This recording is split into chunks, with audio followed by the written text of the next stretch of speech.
Welcome, everybody, to the latest episode of Lawn Care Skull Sessions. I'm Ben from CatchPro Australia. Joining me over the phone is the homie from TBL Property Maintenance. How are you, mate? Oh, g'day, Ben. How you going? Good. Man, I miss being over there. I need to bump off one of your ciggies. I'm having one for you, bro. Thanks, man. Lung Passive buster. smoking is the cheapest way to smoke these days. um, so, man, you have been obviously super duper busy. I haven't been that busy, but Oh, things are starting to pick up. I haven't been that busy. I've just been fucking overseas. No, man, fucking life has been nuts at the moment. It's only going to get busier, but we really had just such a fucking good time doing the Expo, man. Like really, um, yeah, I can't describe how fun it actually was to be able to catch up with people that I've only had interactions with over Instagram or Facebook or something like that, and being able to give away a bunch of stuff. Like I think in the end ended up giving away like over 30 grand's worth of stuff. So yeah, even just the last show at Sydney, there was over 20. So fuck, who knows how much? Maybe 40 grand. I really don't know. Maybe I should Crazy stuff, man. And obviously, I was only there for the Brisbane show, but we were following on social media and saw all the feedback and comments coming in. So it was good to see that the community everywhere in the country was just coming together and networking. That was one of the big major things that at least I got out of it. Yeah, it was And huge. it's The good to networking was see. huge. Like Yeah, one of my favorite bits of the Melbourne show, actually, because the Melbourne show was completely different to the other two. It was inside and um, basically like having a gaze right up the guts from where the food trucks were inside. You could just see bunches of contractors everywhere, just having a chat and just getting to know each other properly. And yeah, there was nothing better than that. I had my first coffee at like fucking 11 o'clock, and that's really when the crowd started to peak because it is a long day, and that's something that we'll be looking at with the feedback, whether we should shorten the day up a bit. But yeah, it was awesome, man. I can't thank everyone enough for taking the time out to come along. Obviously, I really hope people benefited from it in more ways than one. Like I know a few people walked away with some pretty substantial prizes, especially from that Sydney show. But yeah, the networking, man, was so good. Like I know the Brisbane show was awesome. And then the Melbourne show was crazy again. Like I ended up with no voice, like proper no voice. Like I fucking have never experienced something like that before, except for when I'm sick. And yeah, I just had no voice. The crew from South Australia, they really put in.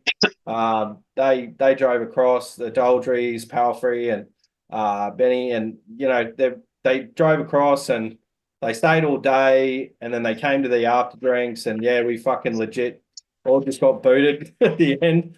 The fucking bartender was like, "That's enough." But big props to Ego for that one. They put on a good show at the end there. I see Nanky Panky with his hanky made it to every show. He fucking did, man. Good on that dude. What a stay up. He He he is got a he's a pretender lawnmower man, isn't he fucking he's a traveler. He's just he? up getting Qantas miles. He legit got blind at every show, I think, too. He loves to get on the piss. Exact fuck, man. And the hanky, I think, came out at every single show. I saw a photo of the hanky and I got jealous. Did you want to lick it? I didn't. I wanted to smell it. I saw him use it once. I thought, fuck, I thought it was only for show. Well, you know what? I want to say something, right? And I'm putting myself out here for massive, massive embarrassment. But the Vander Geesens went to New Zealand, Yoo-hoo. and the girls were very crook leading up to it, right? And I was getting like a little pretend sickness, like nervous sickness, thinking like, because obviously me being a smoker, like I worry about my lungs a lot when you get like a cold or flu or something. And for years, I've been sweet, right? I've only been sick like once which was COVID. You had some pretty bad Anyways, pneumonia a couple of years ago, didn't you? yeah, like I mean, yeah, that's 10 years ago now. Yeah. But anyways, when I was on the plane, I fully felt the tickle, and I woke up the first day in NZ, and I was crook. Oh, And with the cold weather and everything, my nose, like I felt disgusting. I didn't want to be around anyone, fuck. and I couldn't stop thinking about having a hanky. Oh, I mate. said it. Should have fucking I said called in Nanky, and he would have had the best tips for where to get yourself a hanky. it. I mean, Vicky did offer. She's like, I can go and get you one. And I was like, no, it's cool. I'm just going to be a man Use the bed sheets. and get through. um, but actually, I got over my sickness like man in 2 days. I Yeah, was that's sweet. good. I kind of had no option, but Yeah, fuck that, yeah, it was man. good. That's no good. I got a tendency to get sick right before holidays too. But yeah, something about maybe it's because you've been working so much and then you finally mate, I wish I could have one of those right now. I'm having a mineral water. Um yeah, it's spicy water, as my children call it. But no, it's pretty cool, man. That like how was it? Like everything run smoothly? You fucking do a few kick flips. I've never seen snow, so I don't know what the fuck to do. New Zealand is a beautiful country, man. Like I won't bore everyone, but we flew into Queenstown and we drove. Queenstown is kind of like party central, where lots of tourists go. There's just people everywhere and nightclubs and pubs and stuff. We stayed about an hour out of there at a place called Wanaka, which is still a touristy place, but just toned down more. Yeah. And really, really beautiful. The snow was great. It was very scary driving up the mountain. Um, Fuck that. it, they're fucking dirt roads, like what? And no guardrails. What the fuck is up with that? Anyways, pardon me. Um, yeah, man, it was beautiful. We drove 6 hours up through to Christchurch. We stayed at another place called Tekapo. And one thing I'm going to say about NZ, the the coffee is just beautiful. Oh, really? Like like it. Every time I had a coffee, even at the airport when I had a coffee, was like the most delicious, well-made coffee. Oh, so we had a little conversation about this. Now you don't actually drink coffee. You drink mocha. Did you have any coffee without chocolate in it? No, I didn't. So maybe they just have better chocolate. Maybe they got shit Um, coffee and better chocolate. I just think that they're I don't know. I mean, they obviously value a coffee more than what we do here. Yeah. Like, you pull up to a coffee van, or even if you go, I don't know. I guess maybe it's got to do with the workforce. Like everywhere I went in NZ, like I didn't see a fucking Maori the whole time. Oh, really? Not once. Um, the they seem very traditional. Like all the street signs are like fucking, Rakatua and all the Maori names. That's not a real name. I'm just Making shit up now. And all the TV commercials. They see Maoris and the face tattoos. Like they seem to really value their natives more than what I would say Australia's does. Yeah. But the workforce to me was all foreign. I wonder, like, if that's a snow thing, isn't it, though? Like, same with, like, Whistler and Canada, and I don't know so much about Japan, but, like, I know Whistler. I heard Japan's awesome. We could ring up Nanki. He just went. Oh, yeah, fucking hell. The fucking Hanky's been everywhere. Yeah, hasn't he been? Maybe he's got a girl in every fucking town he rolls through. Yeah, I don't know. I should get him to come and visit in between my Maybe legs. they're not his hankies. maybe they give him a hanky in every visit. But no, look, Maybe honestly, man. Maybe we should see. Sorry, I was going to say we had some audio crossover. I was going to say maybe we should get him to throw the hanky and see if it like makes a bang. Maybe it's not a hanky. Maybe it's like a little cum rag. rat. Yeah, okay, you said it. I said it. Why not? We is someone there with you? No one's here with me, no. Oh fuck! I was gonna say, oh no, one of your kids has come down to say goodnight or something. Nah, I mean, they wouldn't be able to hear it. Oh, you got fucking headphones on. Yeah, bro. Like, obviously Brisbane. It's seriously with the expos, man. We literally could have taken it anywhere, and I reckon there would have been rain. What a wild adventure. Like the day before the Brisbane show, fucking bucketed down, obviously caused some dramas with the driveway.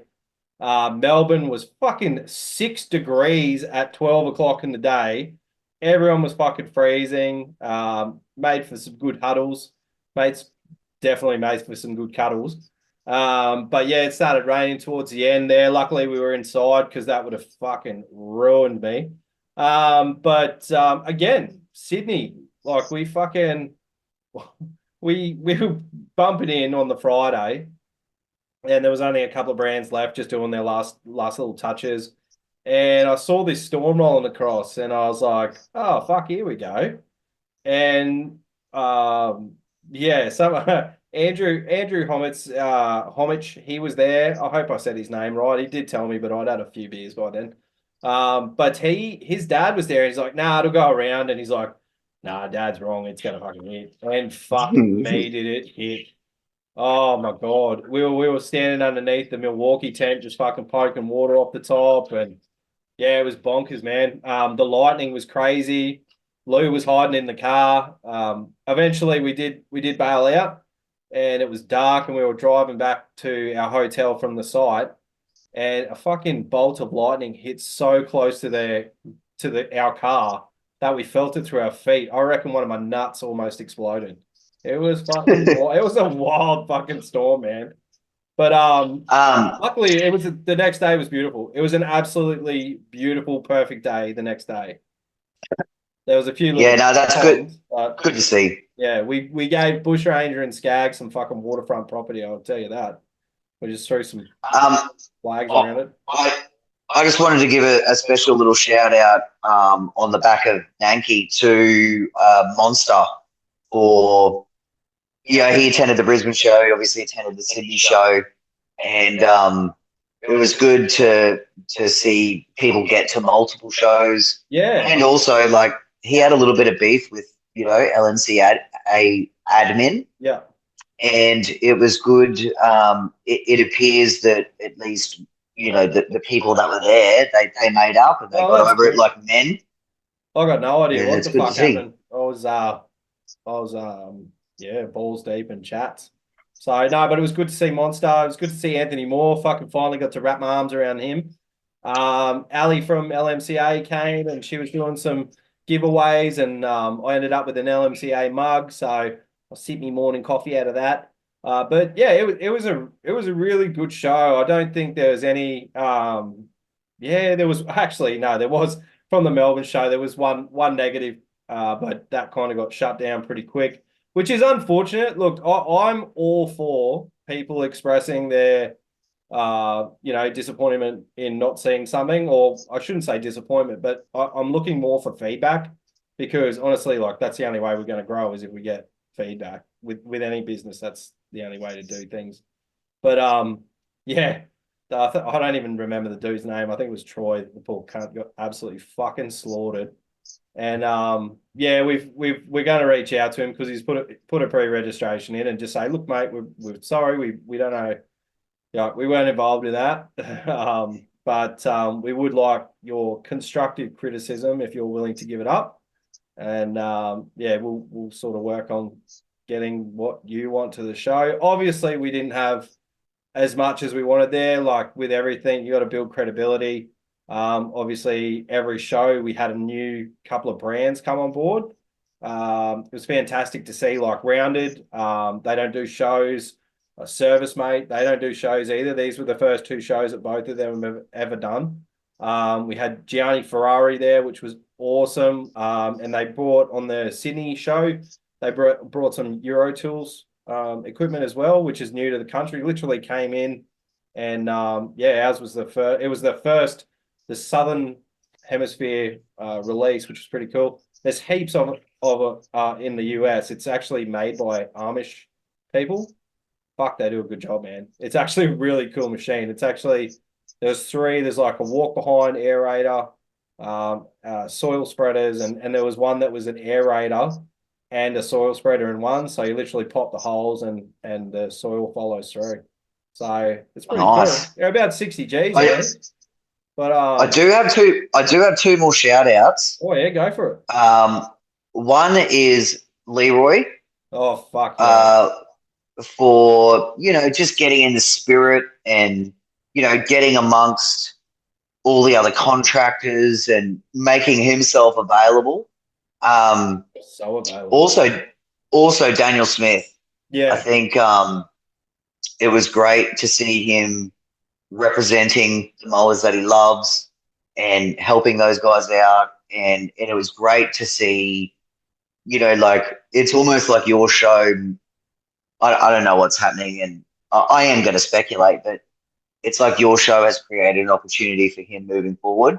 Oh, And I think he deserves it. So it's yeah, good. fucking oath, man. He's a very passionate dude. I love what he does, and I think it's been noticed. So that's really good. I feel like anyone that passionate about something deserves to get recognised. And Gianni flew him down to our Sydney show, and he got to hang out on that stand and have a chat. Kyle was there as well, which was cool. Yeah, there was just it was a really good time. Shane from Lawn Culture came along and did a bit of filming. He did some awesome content for us during the couple of shows, and his business is coming along, and he really wants to include contractors moving forward, which is awesome. Like he, I don't know if have you seen much of his stuff?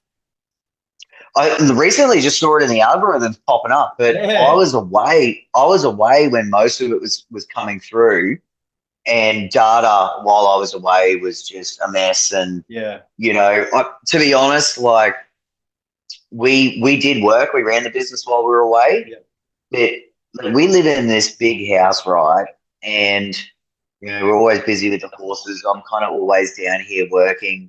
Whenever we go away, like I know this might seem kind of corny and fruity, but like it's just really nice. Like obviously we're staying in a very small place, and there's nothing else to do on holiday. Like if you don't go out at night, there's nothing else to do. So we sort of, I don't know if families do this stuff anymore, but it reminded me of when I was a kid. Like I did a puzzle with the kids, and we watched Friends in the lounge room with the kids, and like just we had a fire on. Like we don't really live that type of life here. Like Vicky's always doing housework. I always come down and try and do some other work, and then we wrestling for hours to get the kids to go to fucking bed. And it's just a different vibe when you're on holidays, and reminded me of like when I was little, when families used to hang out and watch like network TV together.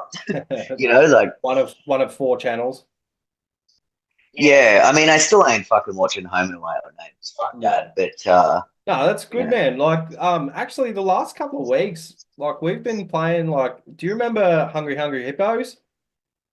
Yes. Fucking Archie's at the age where he wants to play Hungry Hungry Hippos every day, and I'm fine with that because it's not a bad game. But do you remember the other one? It was like the Beetle game, and you used to spin the thing, and like you'd get a body and a head and eyes, and you basically have to build a beetle. I don't remember that one, but I mean, they're all kind of similar, right? Yeah, but we've started actually going back to board games because it's hard to disconnect when there is fucking YouTube and shit like that, like at the touch of your phone or your remote. Like obviously he's going next year, he's going to a school that allows iPads, so he's doing some learning on iPads and shit like that now at kindy. So yeah, it's good. That's good, man. I'm glad to hear that. It's one of those fucking things that's kind of lost, I think. Now, moving from all the fun stuff, let's move to a little bit of controversy. That word is controversy, by the way, but sometimes people say controversy. So BJ, we went to the big Power Up Lawn Care, RGS, Bush Ranger, etc. conference, We did. and it was awesome to be invited. Like I was so like I don't know, kind of honored to be invited. Oh, Um, because obviously we're not dealers, right? no, fuck no. Um, I eh, was just blown away at the whole thing. Like, obviously, we were doing our events, and I'm like, then I go to this one, and I'm like, oh, whoa, I got a long way to go.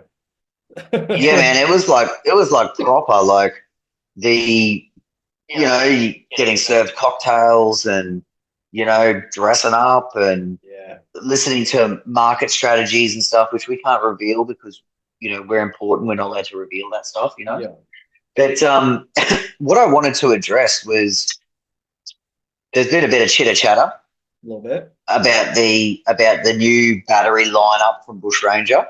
Now we were all everyone in the room was anticipating what this stuff was going to be, what it was going to look like, rudder, rudder, rudder. And for anyone who doesn't know, essentially once they did the reveal, anyone that had really been involved in battery equipment could see that this is Greenworks equipment. Yeah, This is Greenworks equipment, and it's painted blue and black. So, anyways, this is something that we weren't privy to, you and me, Beach. yeah, it was a surprise for me. So we I did we not we think learnt that was it. going to happen. Hey, I did not think that was going to happen. I mean, I had an inkling that they would be sourcing potentially from somewhere, only because like when we sort of found out there was a new line coming, obviously I wasn't consulted at all about any sort of development. Yeah, And I'm not trying to say that they would ever consult me again for development, but the fact that there was so many secrets surrounding it sort of led me to believe, like, okay, they might be sourcing something. Anyways, um, you know, chitter chatter and bits and pieces that you see over social media, but I actually at the conference I didn't get a chance to speak to anyone high up about anything. But since I've been back, I sort of called up essentially Paul Sheehan, and sort of said like what's the go, and if we get asked what do we tell people and stuff, and it's actually really pretty innocent and simple, yeah, but essentially they wanted a battery lineup where they can compete with like the giants like Husqvarna and Still, yeah, and they did the parent company for Greenworks is Globe Manufacturing or whatever, yeah. and in Europe there is no Greenworks. They run it under a different label. It's called Yeah, I should have written this down. It's called Crace or Crass or something. Yeah, yeah, Not it's like Crest, but it's not Crest. yeah, Anyways, they did offer them that, and they said, no, we want our own Bush Ranger brand, something that's ours. yeah, And the Chinese simply said, okay. And so what they have done is essentially they have created competition with their own brand in the Australian market. yeah, So, you hear things like, oh, Bush Ranger have stolen this or they've copied this, or it's really none of the above. It's basically a legitimate business deal. And it just is what it is. yeah. Yeah, well, I was talking to you this morning about it, and we were thinking about other things that are rebranded. There's so many rebrands. Like, how many different companies run Bang mowers, or even to the point, you remember when you had your Bradley mower, and it was identical to a Quick Cat from Bobcat. Like, it was pretty. And it wasn't even a Bradley; it was a Parklander. Yeah, it was a Parklander. So it goes on around the whole world. The whole industry has, and doesn't Wright make something for someone else or vice versa? Wright used John to Deere? build. They used to build the John Deere stand-ons, Yeah. and even for example, so that's discontinued. I don't believe that still happens. But even Bobcat used to build the Kubota stand-on for Yeah. Kubota. It's basically so that their R&D team doesn't need to, basically go from the ground up Yeah. and either one, copy what is already out there, and or two, develop something, virtually from scratch. So they just do business deals. I mean, realistically, we do the same things with Cox mowers. They buy our CatchPros and they put a Cox sticker on them Yeah.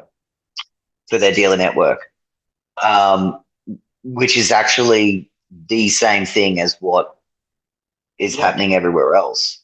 It's just that we don't compete with Cox with our own product. Yeah. Like we will sort of say, like, if a Cox dealer rings up, sure enough, they can buy it through us if they want to, but they can get it direct if they like. Yeah. Um, Yeah, like I've got the same story, and yeah, I'm like I'm just completely impartial, and I'm like, I guess like that's the way of the world. Like, there's only so many battery tool manufacturers. They asked for something, and they got something, so roll with it. I mean, PLP, like, I guess I've never said it publicly like this, but they're my guys. Yeah, Just like how Skag is your dudes, yeah, Um, so I back them. And in terms with Greenworks, like I've worked with Greenworks, mainly Gary Harvey. And I have so much respect for Gary Harvey that he was the only person that I thought about. Um, and we've had a conversation since, and he was just nothing but graceful to me. And he was just like, Ben, it is what it is. If you're plugging the equipment or doing anything, that's fine. Um, and he was nothing but awesome about the whole situation. yeah, yeah. Well, that's good, man. I've Um, had conversations with everyone, like the Melbourne show. Obviously, it hadn't been released yet, and then the Sydney show it had. So I had a good conversation to Gary there as well. But yeah, it is what it is at the end of the day, man. It's one of those things. Everyone will have to move forward and fucking get on with it and just see. if anything, if this situation has taught me one thing, the Catch Pro and the Whipper Gripper is never going to China Yeah, okay. because it can just be slutted out at an instant. Yeah, Nothing is safe over there. They just don't recognize any distribution deals, patents, nothing. They don't recognize a thing. zero fucks given. Yeah, which I think is such a shame because in the Western world, we can use Chinese manufacturing to build amazing businesses. Yeah, But if there's no loyalty there, then who gives a fuck? yeah, exactly. I mean, your Like product becomes someone else's at the drop of a hat, at the offer of that. at the drop of, I mean, just have a look at the fucking Darwin grid. What a fucking mess that is. Yeah, yeah. I mean, What you've version are you up got, to now? Fucking version 36. well, it doesn't matter. You got 15 other variations of Yeah, true. trimmer, grip, or just whatever the fuck. They're just all the same. Yeah, no, it's crazy, man. But I guess, I mean, it is what it is. Like, that's exactly what happens when you move it offshore. It's really not yours anymore. So Absolutely. yeah, keep Catch Pro and Whipper Gripper here as long as you can. Yeah, yeah. I think We've got 8 minutes to go, mate. I'll pull you up at a minute 30. So we're gonna do a oh, two-part. sorry, mate. My clock's saying 38. 38 minutes. Yeah, Wow. 38 and 30. Oh no, I started recording later after we had a little fucking chat. Ah. If anyone's watching on YouTube, I'm licking him out right now. So, anyways, in regards to the bushranger stuff, I still hope people support it. What I think would be really cool down the line, right, is if someone had bought a Greenworks, like say multi-tool, and they get a bushranger attachment, and then it's like a green, black, and blue hybrid. Because you could do that shit now. Yeah, I can't actually wait to see what they do with the brand, and see what they can do differently, and see if they're allowed to do something. Like it's interesting to see what will be coming next. Like, yeah, I mean, who's to say someone else won't come out with the same lineup down the track. Yeah, I think if that happens, then that's actual proper bullshit. Like, like it has to stop somewhere. Yeah. But like you mentioned before, you know, rebrands and stuff is just happening more and more because the manufacturing world is just shrinking. Yeah. So even if you take a look at what we saw at the conference about Toro acquiring Spartan, it's just another example of, you know, your big guys just get bigger and bigger. Yeah, fuck. And it's not always a bad thing. No, it can bring so much value. Like it's good. Like obviously, you know, PLP have a massive distribution network. So I mean, it's obviously going to get out there, and it'll fucking, and you know, with the dealer support that they have, you know, it should go pretty well. Like that dealer conference was pretty big. Like actually, it was fucking huge. Well, there was over. I think it was 500 dealers there. Yeah. I mean, there was just people. There was people. There was just people everywhere. Mate, I was fucking creaming in my pants. So many fucking people I can chat to because the way of the expo seems to be the brands are completely like that's who I chat to, but then they will send in representatives of both the brand and they'll pair it with a dealership, so they can actually sell on the day, which is fucking fine with me. But yeah, it's perfect. It's perfect. I think it helps the brands be able to actually make sales on the day, dude. And fuck me, like, I knew that there would be some people buying machines, but I did not realize how many people were going to buy. Like, you know, it's not just whippersnipper cord or blades or you fucking got rid of a lot of whipper grippers. But fuck yeah, like everyone had one. I was just poking each other in the bum with whipper grippers that day.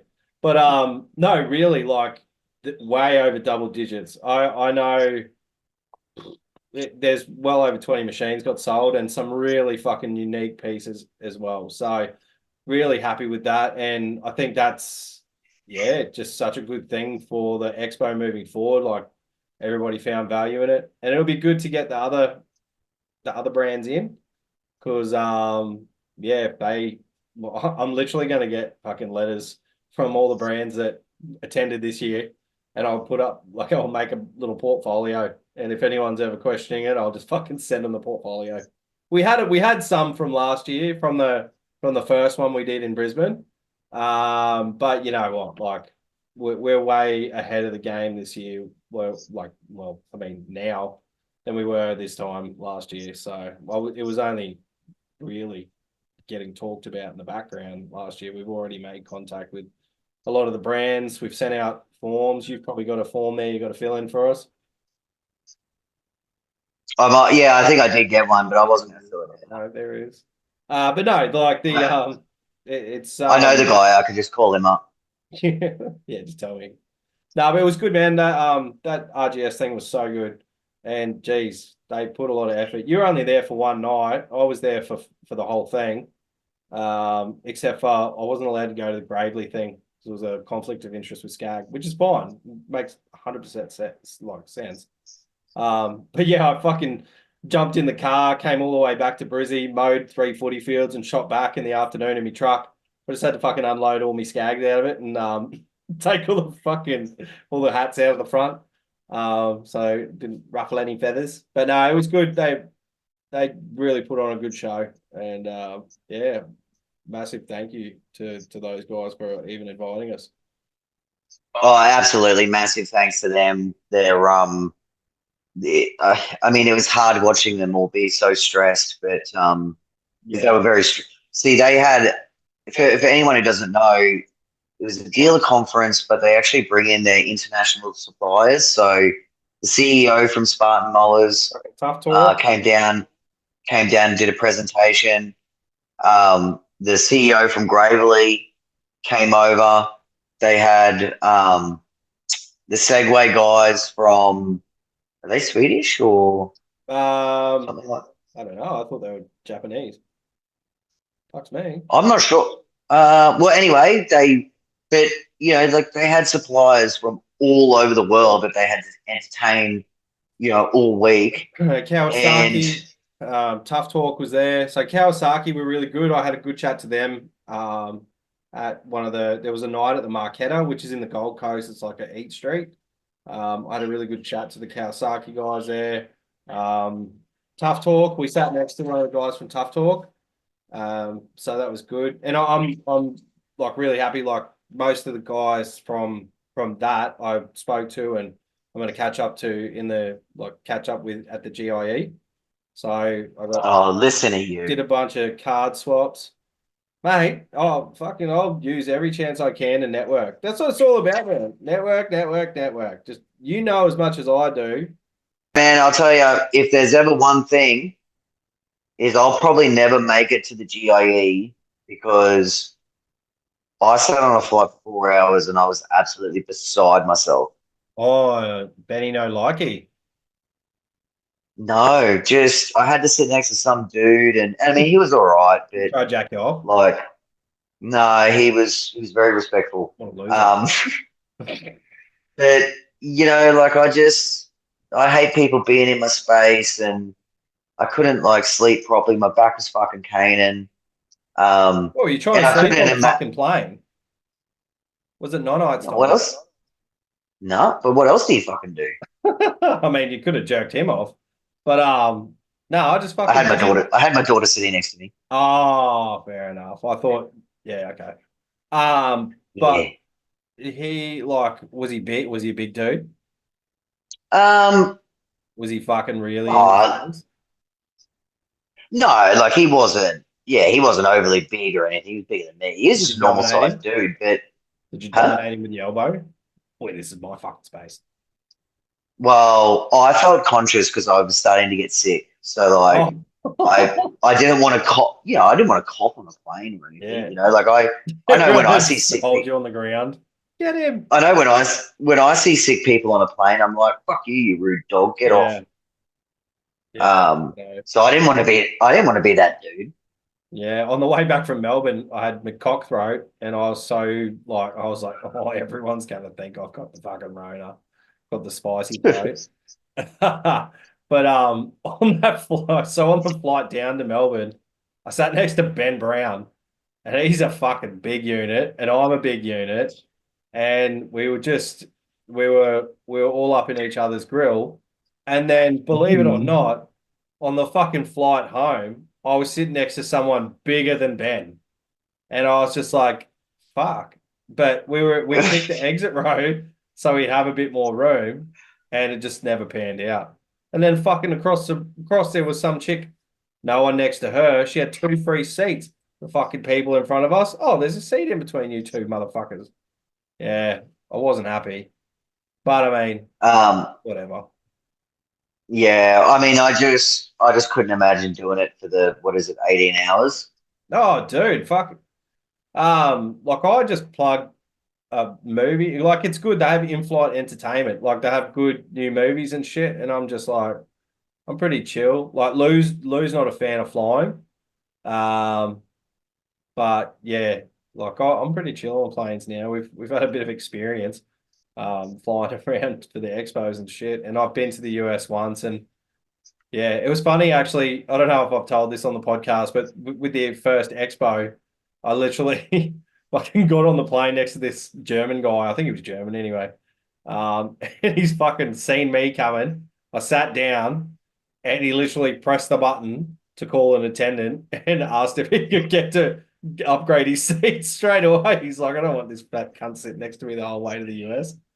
But Actually, you know what's funny that I saw? Apparently, females can now refuse to sit next to a male.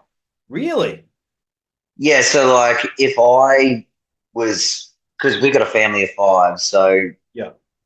me and one of the girls usually, like, because Vicky's, I mean, I made her sit next to someone on the way home, and he was like a younger dude, and I thought, oh, that's nice for her, but apparently he reeked like shit, Oh no.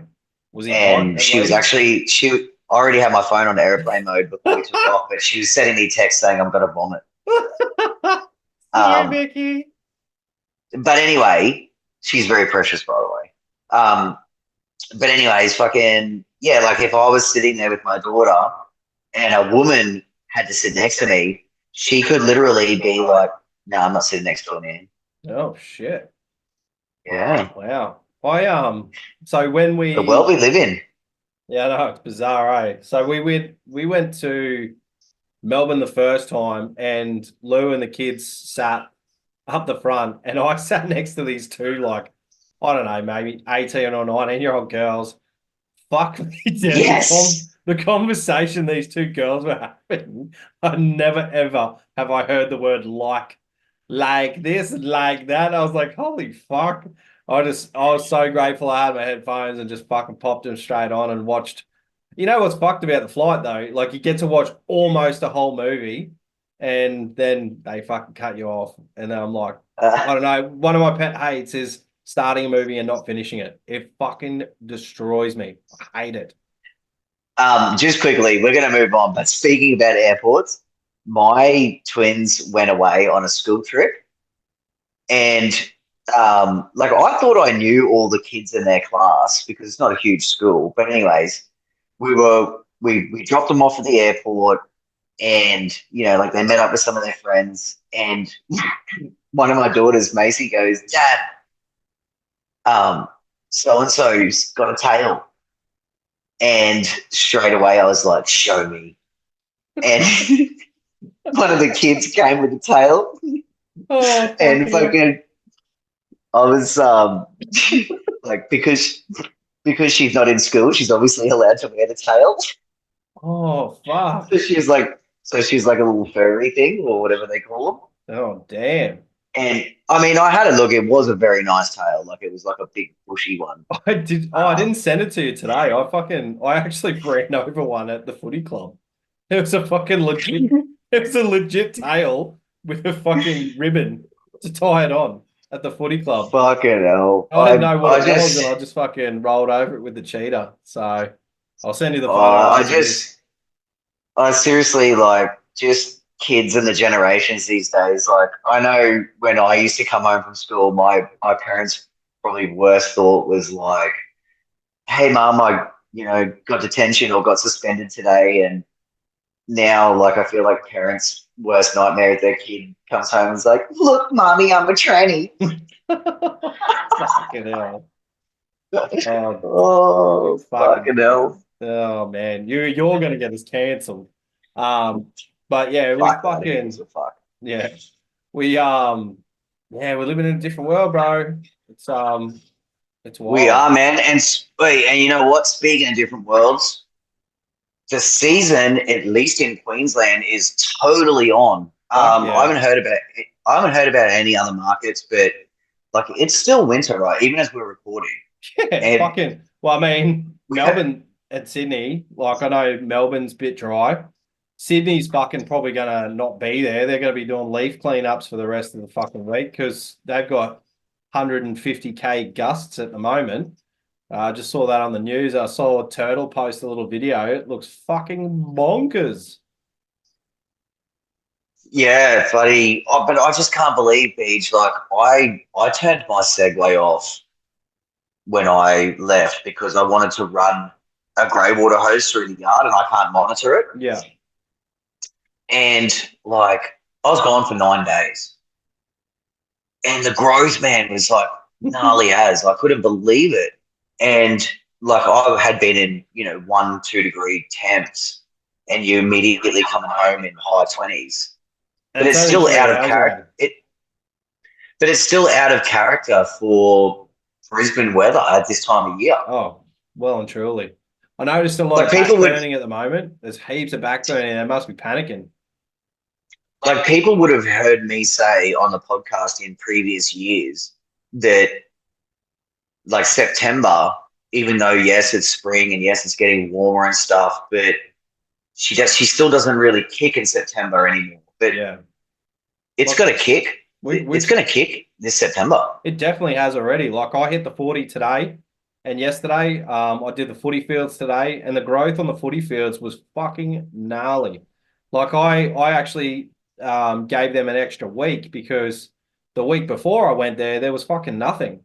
Then I went there again like today, and it was fucking nuts. Like I wasn't even expecting to have to send the boys in to whip after me. And yeah, it's fucking thick as. Like there was a good, 4 or 5 inches growth in some spots. So it's And definitely kicked off in a big way.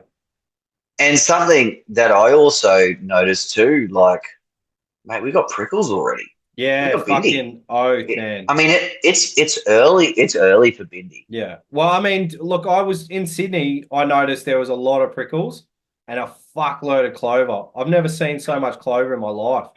It was everywhere through all the parks. The field that we were on wasn't too bad, but yeah, all the parks were just riddled with big fucking clover. So yeah, I don't know if it, like if anyone's out there, let us know. Like we don't really know what's going on around the country. So if everyone else is fucking experiencing this early kickoff, let us know because yeah, it's gonna be. I mean, it's gonna be good for you, man. Everyone's gonna be after their preseason stock. Like I know I'm fucking thinking, oops, do I have enough belts? I need to get some new oil. I need to get fucking this and that. Well, I'm telling you now, Beach. Like can you hear me all right? My headphones just died. Yeah, dude. Yeah. So June, July was pretty sad for CatchPro. Like we had experienced like huge numbers on the website, like record numbers every single month. Yeah. And we always knew that, it's seasonal, it's going to die off. And it was like, as much as I complained about being busy, it just, every time, like we had a quiet period, which was June, July on the website, it just makes me feel like a failure. It's just the way that I am and how I'm wired. Yeah. Anyway, we went away and I wouldn't say it was awesome. The sales were coming through, and it's great to be on holidays and be making money. Yeah. But mate, since we've been back, like we have been doing like summer numbers on the website. Really? And it goes to show you that markets are picking up and taking off. Yeah, definitely. Oh, I mean, yeah, like you said earlier, you don't know about around the country, but fucking Brisbane, definitely. I've been getting a few calls just before the Sydney show, actually the day before the Sydney show. We quoted a school, or the day before we flew out, quoted a school. Hopefully we hear back from them soon. Just quoted another set of fields.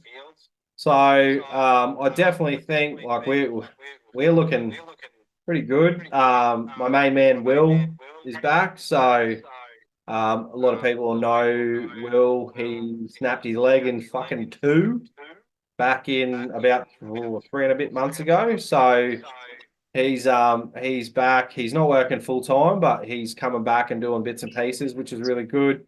And that'll help us as well because fuck it, I don't know why, but all of my villagers were super late to get their ticks of approval for all the mulching quotes. So we're literally kicking off mulching next week. So I really hope there's talk of another cold snap.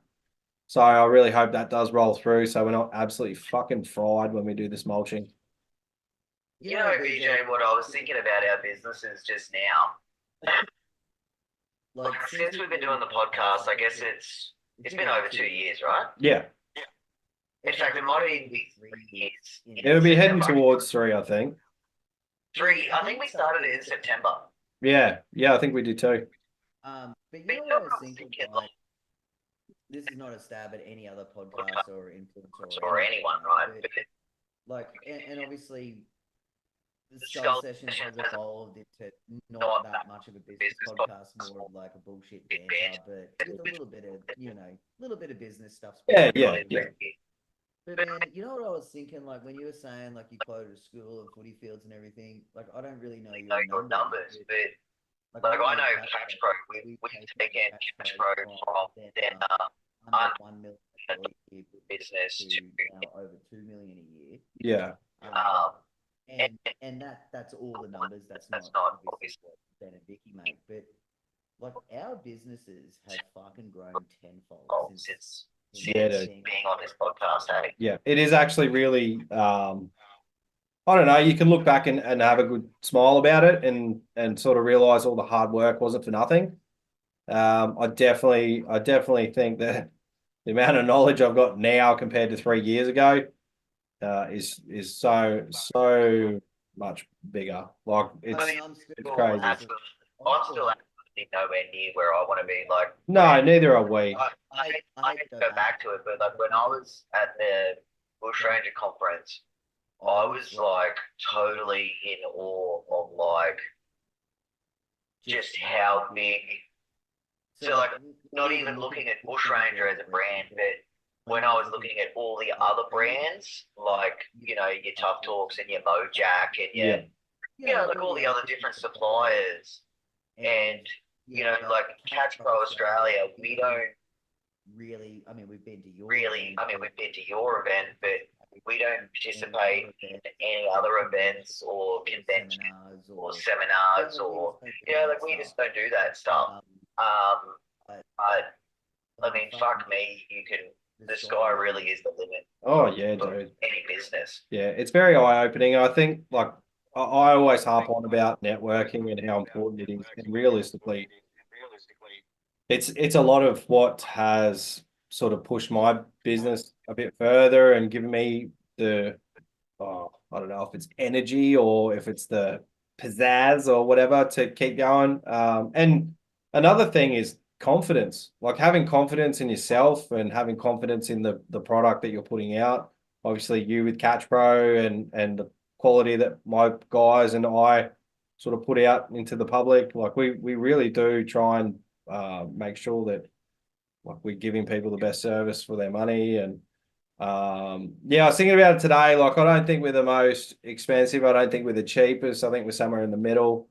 And obviously like times are tough, but we're looking to put our prices up. But I was thinking, like when you were in CatchPro, you didn't really, Greenscapes, you didn't really put your prices up that often, did you? No, I didn't. And I always, look, I hate talking about it because people think I'm a hater, but like I want people in the industry, obviously our listeners, everyone on RCA, like I want people to do the best that they can, but I still can never ever shake the fact that everyone needs to just be charging what they're worth. If you're not charging what you're worth, you're just a fucking rip-off. Yeah. And you have to put your prices up, that's fine. But I think, I don't know if it was in a group chat or if it was an RCA the other day, like I don't think I agree with lawn mowing business. Lawn mowing businesses putting their prices up. Put it up. Like put it up to a certain amount, and it should stay there. That's what I actually feel. But I do think as a client, a paying customer, there's like if you're getting hit with a price rise every summer, it's just kind of like I don't know. It depends what you're putting it up. If you're putting an $80 lawn up, $10, okay, I can tolerate that. But man, you don't want to see that. You don't want to see that the next summer and the next summer again. Yeah, I get it. It's different for us because we're locked into contracts and they're actually long term, which is fucked at the moment. Like we're in the middle of some 3-year contracts right now that we do have like a yearly price increase, but you know, it's not like it's a price increase, but it's not a massive boost of profits and things like that, especially with the cost of everything going up, like insurances and all that sort of shit. So like, I probably am just never the best person to speak to with this, because if we look at Ben Van der Geeson as a lawn mowing contractor, I never stayed in one spot for very long. So, Yeah. say for example, when I took over Shorey's business, and that was back in 2011, the prices were so inflated and extravagant, and I'm telling you, like, Shorey's prices, I mean, you know, they were up there with the best prices you could possibly ask for. Yeah. And so, like, I was really set for a couple of years, and then when do we, you know, like, say 4 or 5 years after that, we started getting into our big proper contracts. Yeah. And certainly, I would say my very first contracts were probably on the cheaper side, but I felt I needed to be there to get my foot in the door. Yeah, that's it.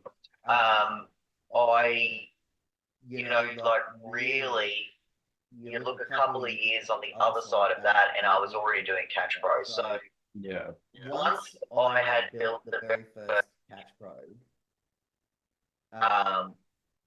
like my heart just wasn't in the lawn mowing anymore. yeah. So I never really. I mean, I'm sure I've said it in here. I mean, sometimes we were doing business just to keep fucking Rusty employed. Yeah, You that's know? right. I didn't Yeah, give a fuck anymore. Yeah.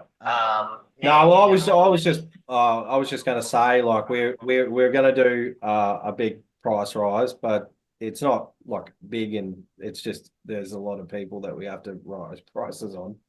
But we're going to wait till it's right in the depths of the fucking sweltering heat and everyone's under the pump before we do, because it's just going to make life a little bit harder for them if they want to bail. If I had advice for contractors, whether you're new or old or established or not established, if you don't feel like you've done a good job quoting and feel like you need to reach prices, definitely one way to be looking at things is that when you're bringing on new customers and new clients, you've really got to restructure those 5 years in advance so that you don't need to be putting up those prices in 12, 24, 18, 16, whatever it is, months time.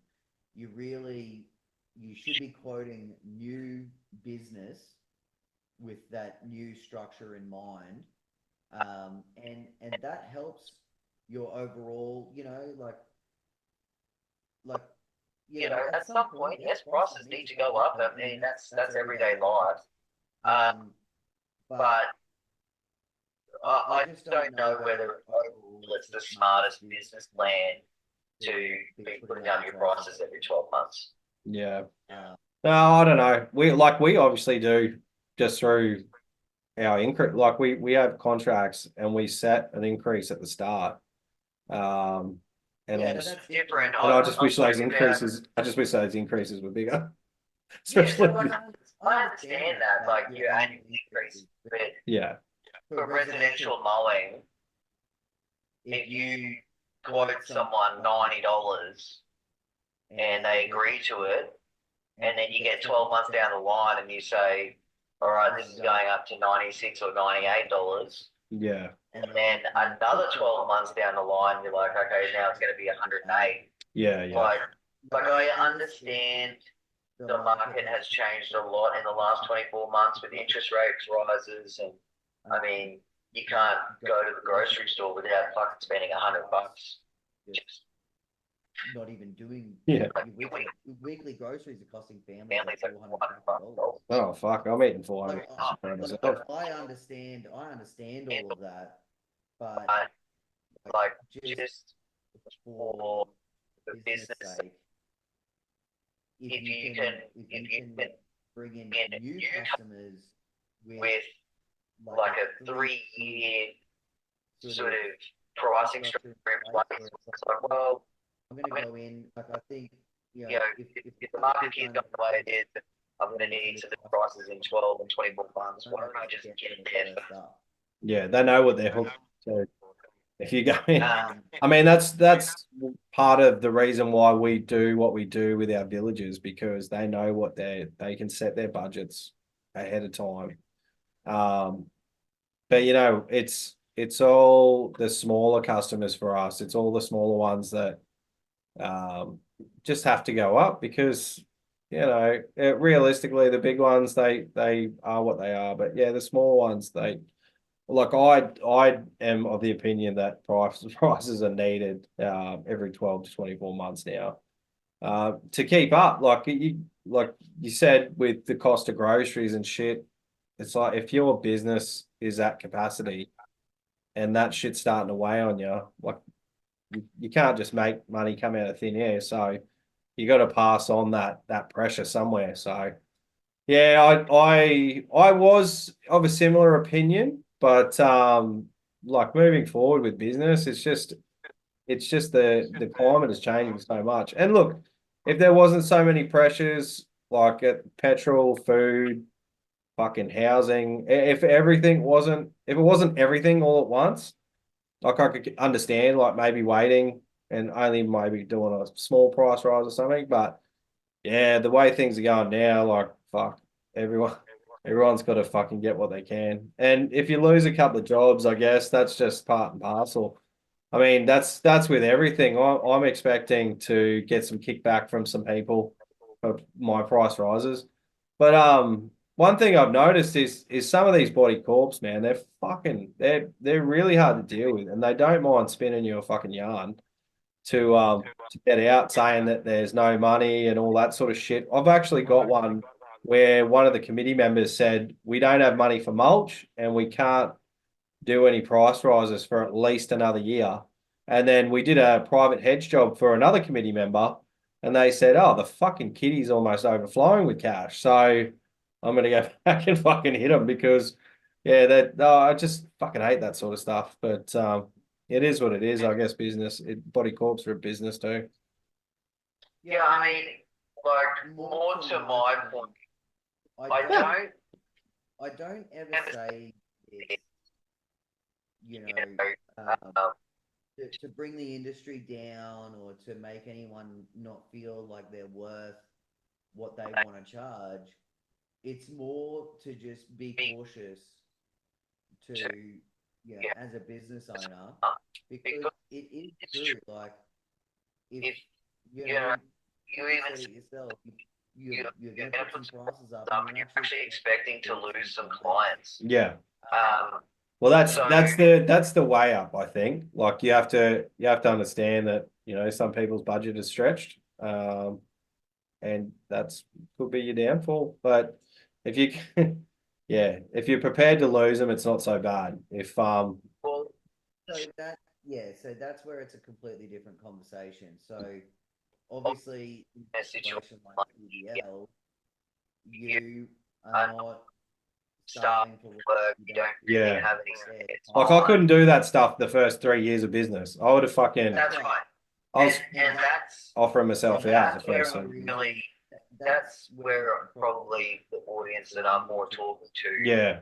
It's not necessarily brand new people, but people who maybe have only been in it within 5 years. I mean, businesses that have been around for 5 or 10 years, this isn't their first rodeo of hardship. Yeah, I think businesses that are 5 or 10 years old are like, ours is over 10 now, I think. But yeah, we're working through our client list to see what is moving forward, what actually will work for us and what won't, because it's pretty crazy out there. There's a lot of competition, and eventually jobs get pretty fucking tedious, and you're not charging the right price for them. There's nothing worse than fucking resenting a job, dude.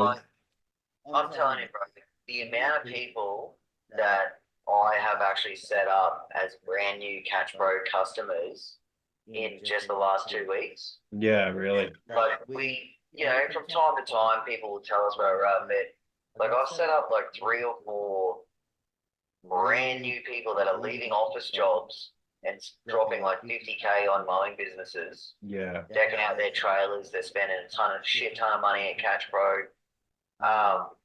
There's always going to be so much movement, and you know, one man's loss is another man's gain for sure. Yeah. So that's where I think contractors within that sort of 1 to 5 year span, I think by 5 years you're probably pretty well established. But some of the semi newbies who are like, oh, I heard this guy's, does this every September, or this guy does this every January. Yeah.